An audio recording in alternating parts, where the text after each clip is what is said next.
ça m'inspire confiance, même si on est dans un groupe, il faut aussi le rappeler que c'est un groupe difficile. Hein, mais comme on parle de football, rien n'est quand même perdu. Parce que la Guinée quand même ne fait jamais de figuration. Sauf peut-être une seule fois au Maroc, mais on a quand même été demi-finaliste à 2 reprises.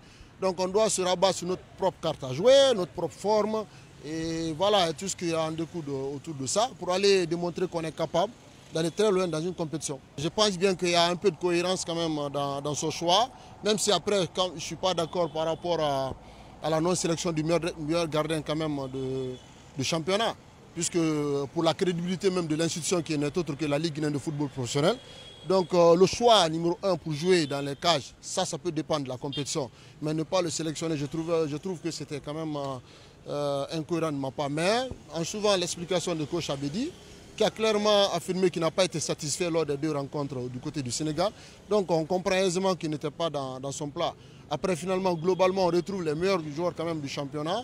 C'est une liste qui a une cohérence, ça il faut le dire. Après finalement, ça dépendra dans la compétition. On verra qu'est-ce que ça va donner. Est-ce que cette équipe est capable d'aller très loin dans une compétition comme le championnat d'Afrique des Nations.